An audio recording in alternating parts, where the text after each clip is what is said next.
prochain topo, c'est le professeur Meunier, un topo sur les gystes qui pose des problèmes d'indication à leur extrême évolutif, toute petite tumeur ou très grosse tumeur. Voilà, merci Bernard.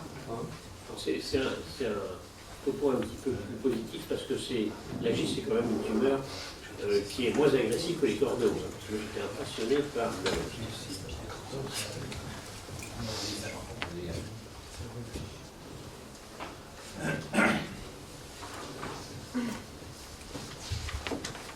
c'est un modèle expérimental de carcinogénie intéressant. C'est pratiquement le seul modèle sur lequel on a finalement créé le médicament. C'est l'homme qui a mis au point cette thérapie. Alors, un petit rappel pour vous dire donc que les gystes, c'est une tumeur hyperchimateuses qui dérive des cellules de cancer. Et il y a bien souvent dans 95% une mutation de l'oncogène qui code pour le récepteur membranaire CD117. Mais par ailleurs, on peut avoir aussi d'autres mutations, notamment du codant pour le récepteur PDGFR-alpha. Les deux formes histologiques les plus fréquentes, et surtout celle qui est la plus fréquente, c'est l'aspect cellule fusiforme, qui exprime dans 95% de CD117, et autrement, on a aussi des formes épithélioïdes, qui sont plus rares, 20% des cas, et qui aussi expriment que dans 20% des cas le CD117. C'est pourquoi, quand on a une suspicion de gyste, il convient de rechercher deux protéines, la protéine CD117, mais aussi de DOG1, qui permet finalement de faire le diagnostic de gyste dans plus de 95% des cas. Mais il y a quand même des formes où c'est négatif, et à ce moment-là, il faut avoir recours à une recherche, on redose le CD34, la lestine, etc., pour éliminer toutes les autres pathologies qui donnent un aspect structural identique aux cellules musculaires lisses et nerveuses et qui peuvent faire à tort porter le diagnostic, par exemple, de léiomiome, de léiomiosarcome, de Shannon ou sarcome indifférencié. Voilà pourquoi il peut être important de recourir à ce type de recherche protéinique. C'est une pathologie qui est rare, mais pas exceptionnelle. Je suis à 15 cas pour 1 million d'habitants. On voyait tout à l'heure que les cordomes, c'était pratiquement 1 cas pour 1 million d'habitants. Donc on n'est pas du tout dans le même domaine. Avec un âge moyen de 63 ans, autant de femmes que d'hommes, il y a une égalité encore une fois, et c'est le plus souvent sporadique. Mais avant l'âge de 20 ans, il faut toujours rechercher une mutation constitutionnelle de type neurofibromatose de type 1, des formes familiales, et on citera le syndrome de Carnet-de-Safrakis, qui associe des gystes gastriques multiples et des paragangliomes extrasurrénaliens qui est rare. Or, le gyste, par définition, ça intéresse le tube digestif. C'est essentiellement au niveau de l'estomac, au niveau du graine, 20-30% des cas, et il y a de rares cas de gystes œsophagiens, moins de 1%, 0,7%, et 2 cas de gystes du rectum. On a décrit aussi des localisations extradigestives. Moi, je pense que, on en a parlé dernièrement avec Sylvie Molin, moi, j'en ai jamais vu, elle non plus. Je pense que ça a été rapporté dans la littérature. En fait, à l'époque, on n'avait pas bien défini la gyste, et il s'agit probablement de sarcome en tous les cas. Ça mériterait, dans l'avenir, d'être vérifié. Eh bien, la localisation a un impact pronostique, comme vous le voyez sur cette diapositive, où l'estomac vient pronostiquer l'intestin grêle du colorectum, et encore une fois, les gystes extra-digestifs ont un mauvais pronostic. Eh bien, le diagnostic, il est en fait bien souvent fait sur la pièce opératoire, mais souvent évoqué avant la chirurgie, bien évidemment, car il s'agit d'une tumeur nodulaire, avec un nodule régulier sous-muqueux. Et ça, c'est fondamental.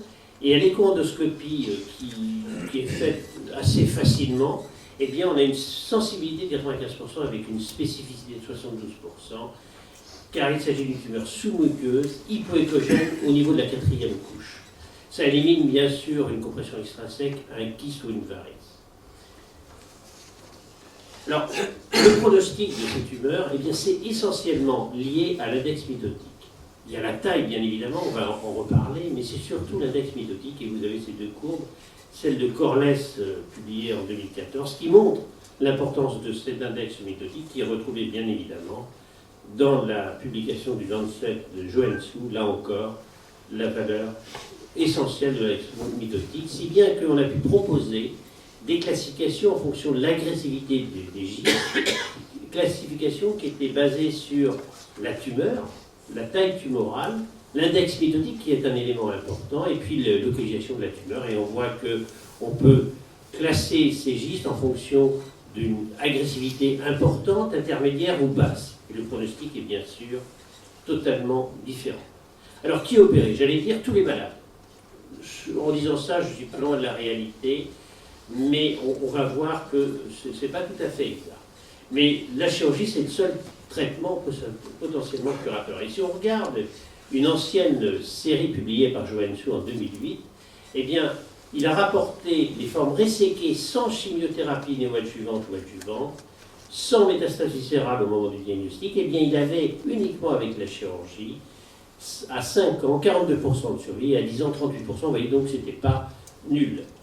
Et si on regarde les séries plus récentes, celle de Joanne Su encore dans le Lancet, eh bien, on constate que 70% des patients opérés ne présentaient pas de récidive à 5 ans, et la survie globale à 10 ans était de 56,4%. Donc on voit là que la chirurgie est le seul traitement potentiellement curateur. Curateur, oui, mais à quelles conditions? À condition, bien sûr, d'effectuer une chirurgie R0, comme dans tous les cancers, on en a déjà parlé, avec des marges de résection satisfaisantes.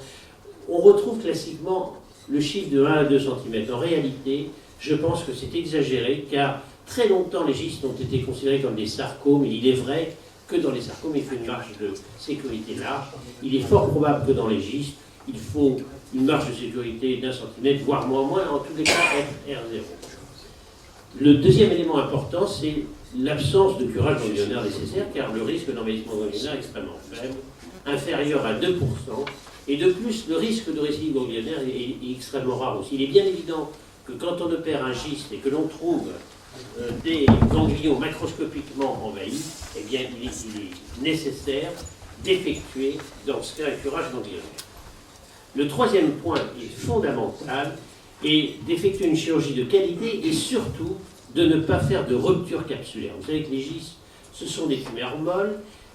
Quand on les prend à la main, elles peuvent se rompre facilement, d'autant plus qu'elles sont volumineuses. Donc il faut surtout avoir à la tête, présent à l'esprit, je veux dire, de les manipuler avec soin et de ne pas faire de rupture capsulaire, car si vous faites une rupture capsulaire, eh bien, le pronostic est absolument identique au giste métastatique. Désolé, il y a un problème technique.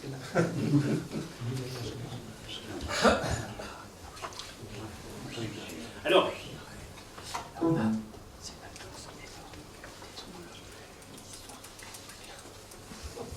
est-ce que l'on peut effectuer cette chirurgie sous célioscopie? Alors, il y a eu plusieurs travaux, c'était intéressant, il y a eu plusieurs travaux qui ont été faits, qui ont repris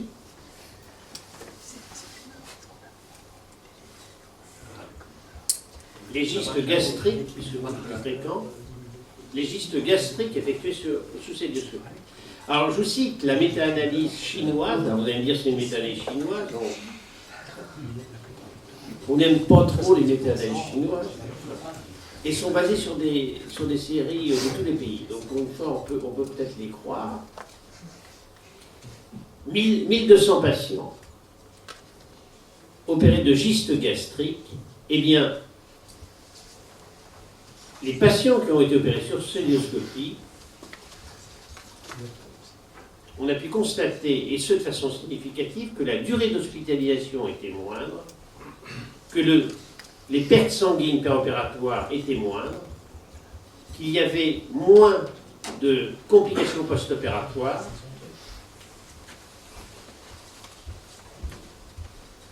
je ne dis plus rien.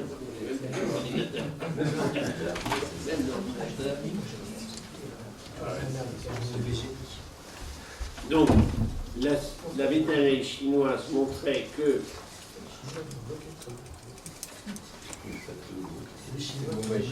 c'est un attentat, ça. C'est un complot international. Non, ça vient de la Chine, comploté. Donc, il y avait, avec la méta-analyse chinoise, donc pour les gistes gastriques opérés sous célioscopie, donc pour des lésions inférieures à 6 cm, eh bien, cette méta-analyse a montré que pour la célioscopie, il y avait une durée d'hospitalisation qui était moindre, et c'était significatif. Il y avait moins de segments péropératoires, il y avait moins de complications post-opératoires et des résultats oncologiques tout à fait identiques. Si maintenant, il y a eu aussi une autre série qui vient d'être publiée par Guillaume Piessens en Neurosurgery. Il a comparé des gistes gastriques opérés en laparoscopie versus laparotomie. 224 patients opérés sous laparoscopie et 224 sous célioscopie.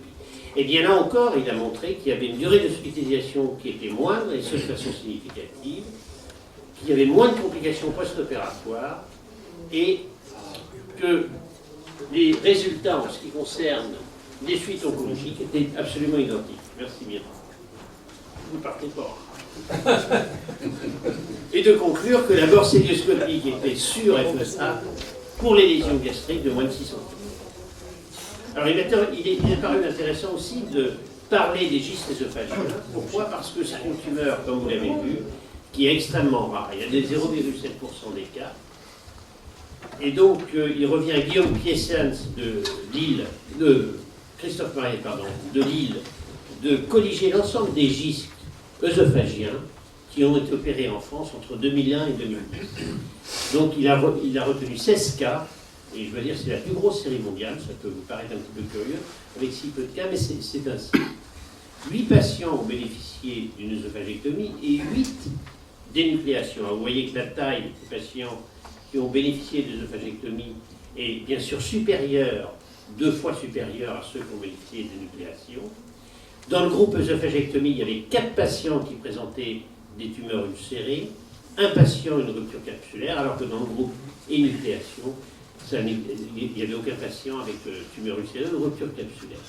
Il y a eu 2 décès dans le groupe œsophagectomie, pas de décès dans le groupe énucléation, heureusement, et dans tous les cas, la résection était complète. Eh bien, si on reprend cette cohorte de patients, avec un suivi à 6,4 années, eh bien, il y a eu 2 récidives qui ont été constatées dans le groupe œsophagectomie versus aucune récidive dans le groupe énucléation. Et de conclure que l'ulcération, c'est un mauvais pronostic, ça, on le savait un petit peu, mais par contre, que la biopsie plus l'énucléation, pour les tumeurs inférieures à 65 mm, donnait de bons résultats sur le plan oncologique et de bons résultats sur le plan de la morbidité.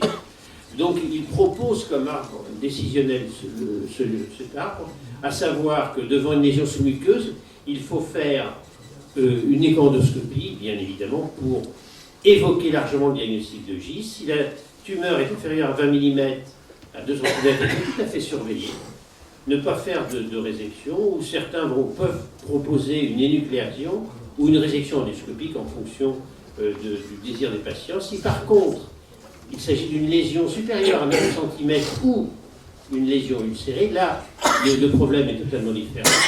Le pronostic est largement mis en cause et il faut faire une biopsie qui confirme la lésion, envisager soit une œsophagectomie, ou en cas de résection difficile ou de lésion non résécable, faire un traitement néoadjuvant et proposer éventuellement une œsophagectomie après. Si par contre la tumeur est entre 20 et 65, proposer une nucléation, et entre 65 et 90, et bien après confirmation histologique, on hésite entre énucléation et œsophagectomie.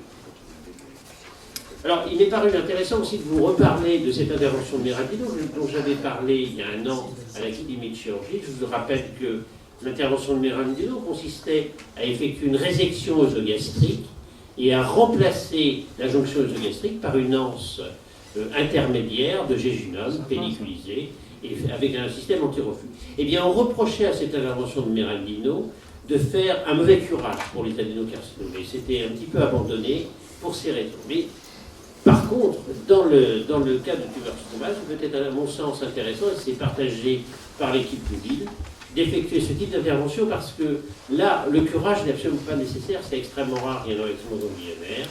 Et à mon sens, c'est peut-être une solution de repli qui évite ainsi d'effectuer une chirurgie plus large. Voilà une vue péropératoire de ce type d'intervention. Vous avez là l'estomac et puis l'anastomose œso-jéjunale. Le système, une fois une fois que c'est reconstruit, vous avez... Ça ne marche pas sur les épaules. Et le transit œsogastrique que l'on voit avec le bon passage à travers l'anse intermédiaire. Alors, les gystes gastriques aussi localisés, il est intéressant d'en parler lorsqu'ils font moins de 5 cm parce que l'attitude est un petit peu spécifique. Je vous rappelle que le diagnostic est largement évoqué lorsque la lésion sur l'écho endoscopique, qui montre une lésion de la 4e couche qui est écho-égogène. Lorsque le diamètre est de petite taille inférieure à 2 cm, on peut tout à fait effectuer une surveillance. Certains proposeront une résection chirurgicale en fonction de l'âge du patient, voire une résection endoscopique. Mais en aucun cas, il ne faut effectuer de biopsie, car les biopsies pour ces petites tumeurs, ces petits gystes, sont toujours négatifs. Si par contre la lésion est comprise entre 2 et 5 cm, là il y a une indication manifeste d'exérèse chirurgicale par wedge résection ou gastrectomie partielle en fonction du siège de la lésion. Et là encore, la ponction n'est pas effectuée parce que le diagnostic est largement évoqué sur l'écho-endoscopie. On peut aussi, dans de très rares cas, chez les patients âgés, chez les patients ayant de grosses comorbidités, proposer pour les tumeurs de moins de 3 cm, sans signe suspect à l'écho-endoscopie après ponction, une surveillance, mais ce doit faire l'objet de discussion. Venons-en maintenant au traitement adjuvant. Est-ce que tous les gystes doivent bénéficier d'un traitement adjuvant? Alors, il paraît logique de se dire, ceux qui vont récidiver, il vaut mieux leur faire un traitement adjuvant. Et là, vous avez donc la classification de l'AFib qui montre le risque de récidive en fonction, d'une part, du diamètre tumoral dont on a parlé tout à l'heure, de l'index mitotique qui est un élément majeur, et de la localisation de la gyste. Et on voit très bien que le risque de récidive est d'autant plus important que le diamètre et l'index mitotique sont élevés. Et les Américains ont décidé que lorsque ce risque était supérieur à 10%, il fallait faire un traitement adjuvant. Donc vous avez en grisé là, le taux de récidive avec l'indication d'un traitement adjuvant. Donc c'est absolument bien codifié. Et la barre a été mise à 10%. C'est tout à fait américain, ça. Et on a suivi finalement ces indications. On a probablement une raison, parce que quand on regarde l'essai Di Matteo dans Lancet, qui est un essai prospectif randomisé en double aveugle, eh bien on voit qu'il y a un bénéfice certain à effectuer un traitement par imatinib à l'ensemble des gystes quand il y a un risque de récidive. Donc, c'est probablement lié au fait qu'il y a une majorité de patients qui ont 75 à 80% des cas, qui ont une mutation du c-KIT, et donner un inhibiteur de la tyrosinine kinase paraît tout à fait logique. Alors maintenant, la durée, 3 ans s'il y a un haut risque, ça c'est un accord de grade A, et s'il y a un risque intermédiaire, 3 ans aussi. Alors, la tendance actuelle, en cas de haut risque, c'est de donner au-delà de 3 ans, et peut-être même à vie, on se pose la question. Mais on s'est rendu compte que finalement, il y avait des patients qui avaient une mutation c-KIT et puis qui ne répondaient pas à l'imatinib très très bien. Et la biologie moléculaire a été d'un apport énorme et a permis de mieux comprendre les choses. Ainsi, on s'est rendu compte que si en effet il y avait 75 à 80% des patients qui présentaient la mutation c-KIT, eh bien cette mutation pouvait être en rapport soit avec des lésions au niveau de l'exon 11, majoritairement, mais aussi au niveau de l'exon 9, dans 18% des cas. Et on sait maintenant, on a découvert que quand il y avait une mutation au niveau de l'exon 9, eh bien, il fallait augmenter, doubler les doses d'imatinib pour être efficace. De même, lorsqu'il n'y avait pas de mutation de c-KIT, il y avait dans 25% des cas, soit une mutation de PDGFR-alpha, avec possibilité d'une mutation au niveau de l'exon 11 ou des 18, voire même le wild type, c'est-à-dire qu'il n'y a pas, on ne retrouve pas ni de c-KIT ni de PDGFR-alpha, ça je parle sous le couvert de Jean-Michel Coin, qui connaît ça parfaitement, et à ce moment-là, bien souvent, on retrouve une mutation BRAF, BRAF, ou NF1, ou une perte de SDH. SDH, c'est un enzyme du cycle de Krebs.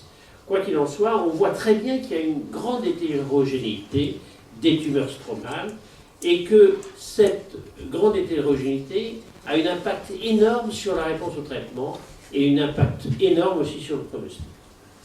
Ainsi, là dans cet exemple, vous voyez, vous avez une mutation de l'exon 9, et bien c'est un mauvais pronostic. Pour être efficace, on est obligé de doubler les doses de manière améliorée. Là, vous avez un exemple, la série de Corless, qui montre qu'il y a un vrai bénéfice à effectuer l'imatinib chez les patients. Il y a une mutation de l'exon de l'exon 11 dans la séquille. Un autre cas aussi où il n'y a aucun intérêt à effectuer l'imitinib en cas de mutation de l'exon 18 de PTGFR-alpha ou en cas de giste wild type, en cas de neurofibromatose de type 1. Donc on voit très bien que la mutation a un impact sur le pronostic. Et vous avez là le pronostic en fonction de ces mutations. Vous voyez que le pronostic de PTGFR-alpha est nettement meilleur que le wild type et meilleur que CECI. Donc tout ça pour dire que il y a une place majeure de la biologie moléculaire dans la stratégie de prise en charge. Qu'en est-il maintenant du traitement néoadjuvant?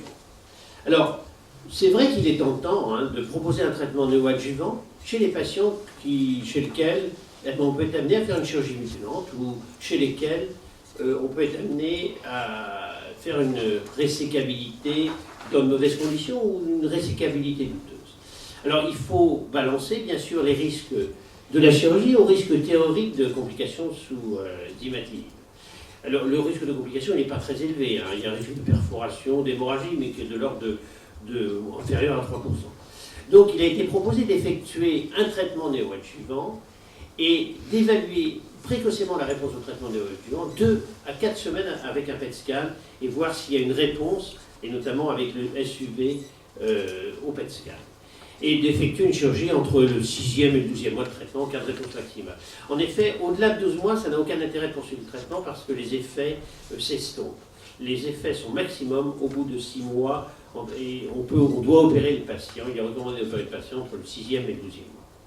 Et on voit là, dans ces cas de traitement néoadjuvant, qu'il faut absolument avoir un génotypage de la tumeur pour prédire la réponse au traitement en amont et modifier les stratégies, éventuellement doubler les doses si on a un exon 9. On peut retenir comme arbre décisionnel celui-là, donc en cas de giste non résécable ou de résécabilité douteuse ou en cas de chirurgie mutilante évitable, proposer de l'imetinib à 400 mg, 800 mg bien sûr s'il y a l'exon 9, réévaluer le patient, s'il y a une bonne réponse, envisager une intervention secondaire, entre le 6e et le 12e mois et poursuivre l'imitinib.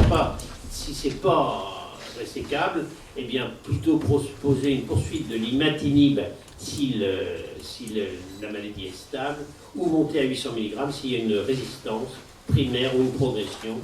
Et si ça continue à progresser, proposer du sunitinib ou des essais cliniques. Quid de la chirurgie du préventif en situation métastatique? Ça, ce sont des situations que l'on rencontre souvent et sur lesquelles on est un petit peu embêté. Il y a certainement une chose que l'on peut dire de façon formelle, c'est que la chirurgie du debulking n'a pas sa place. En effet, Anne a montré dans Annals Surgical Oncology en 2013 qu'on reprocédait une série rétrospective mais qui était intéressante. Il a repris 2 cohortes de patients, les uns ayant bénéficié uniquement d'imatinib, les autres ayant bénéficié d'une chirurgie de debulking puis d'imatinib, et bien le pronostic était absolument identique. Donc on peut éliminer formellement la chirurgie de debulking en situation métastatique. Alors, il paraît tentant d'effectuer de l'imatinib et puis ensuite une chirurgie d'exérèse. Alors, il y a l'étude qui vient d'être publiée, qui a été publiée l'année dernière, une étude prospective randomisée, chinoise cette fois-là, et qui a comparé donc l'imatinib seul à l'imatinib suivi de chirurgie. Et bien là, on voit très bien que chez les patients qui sont répondeurs, eh bien, il y a un bénéfice, uniquement chez les répondeurs, il y a un bénéfice à effectuer une chirurgie d'exérèse, même en situation métastatique. Et de conclure, donc, pas de place pour le debulking initial sur les gistes métastatiques. On peut proposer une chirurgie d'intervalle vers le 7e mois de traitement, d'autant plus que les malades sont en situation de réponse tumorale. En effet, si on regarde les résultats, en cas de résection complète, on a une médiane qui n'est pas atteinte. En cas de résection incomplète, la survie médiane, sans progression, est de 1,9 ans. Mais par contre, ne pas faire de chirurgie chez les malades sans réponse tumorale. Quid des métastases hépatiques? Eh bien là, on se pose encore quelques questions, mais en cas de métastase synchrone, il est conseillé de ne pas resséquer les métas, mais uniquement le primitif, qui peut proposer pour le Gleevec, parce que c'est au niveau du primitif qu'on peut avoir des résistances. Et en cas de métastase métachrome, La radiofréquence est en cours d'évaluation. Je vous remercie.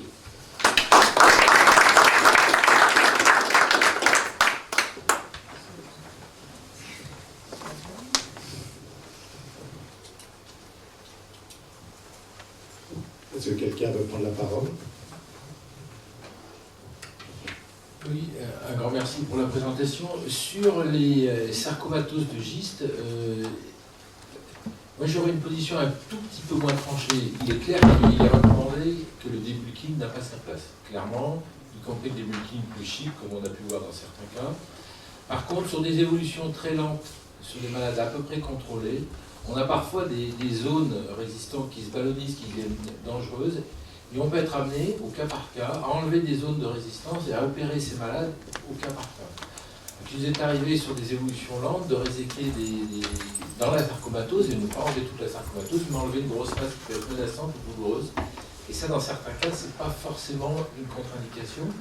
D'autant plus que ces masses sont souvent ballonisées, elles sont monstrueuses, et il nous est même arrivé parfois, alors qu'il était une sarcomatose, de les ponctionner, de les vider pour pouvoir opérer les malades dans une bonne position. Donc il y a des cas très très particuliers où il y a une petite place pour la chirurgie de la sarcomatose. Oui, ça, je suis tout à fait d'accord avec toi. Je ne suis pas rentré dans le détail. Ce que je voulais faire passer comme message, c'est que les malades qui ne répondent pas à l'imatinib, il ne faut pas les opérer. On ne peut opérer que ceux qui sont stables ou qui évoluent favorablement, mais c'est vrai que dans ces cas particuliers, qui sont vraiment des cas qui doivent être bien discutés, il y a une place pour la chirurgie, je suis d'accord.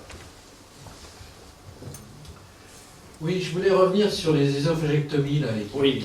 Il y a quand même 2 décès sur 8 ésophageectomies. Oui.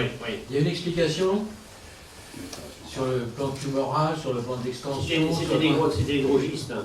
Oui. C'est beaucoup, hein. Ah oui, c'est pour une beaucoup. équipe qui en a l'habitude D'accord. et qui a moins de, Alors c'est moins de décès dans les 2001-2010. cancers. C'est 2001-2010. Donc la chirurgie ésophagienne, je trouve, elle a beaucoup progressé au point de vue mortalité, j'allais dire ces 5 dernières années. 2001, on avait une mortalité de 9%. Hein, donc il suffit qu'on tombe sur... voilà, c'est vrai que c'est élevé. Ces 16 cas, c'est une collection, c'est pas que les canines. Ah non, c'est pas décalé. Nous, on a participé à cette étude. Voilà. On n'a pas eu de décès. Non, mais ce que je veux dire, c'est Ce que... que je veux dire, c'était pas une le étude type française, de multicentrique, etc. Oui, tout à fait. Ça a été rapporté par Christophe Mariette, mais c'est une étude française, multicentrique. Premièrement, merci pour ce très beau topo. J'avais juste une remarque à ajouter. Tu as montré l'étude chinoise qui randomisait la chirurgie chez les répondeurs. Juste pour information, il y avait une étude européenne qui évaluait exactement la même chose et on n'a pas pu la terminer parce que l'acceptabilité des patients était extrêmement mauvaise. Il y avait ceux qui étaient convaincus qu'il fallait être opérés, ils ne voulaient pas être randomisés, et ceux qui disaient ah, bah, si vous ne savez pas si la chirurgie sert à quelque chose, je ne veux pas être opéré. Voilà, donc l'acceptabilité très difficile, mais visiblement en Chine, ils ont suivi. Voilà, plus facile. Ceci étant, c'est une étude de 40 patients qu'ils ont dû interrompre prématurément. Alors par contre, sur beaucoup plus de patients que ça, il y a l'étude de l'ERTC qui est en cours de publication. Chez les patients qui étaient métastatiques sous traitement par imatinib, les statisticiens ont isolé 2 groupes vraiment qu'ils ont appariés avec les mêmes caractéristiques tumorales de patients, de durée de traitement, de réponse. Enfin, vraiment, les 2 groupes sont identiques, comme s'ils avaient été randomisés, avec un groupe qui a été opéré et un groupe qui n'a pas été opéré.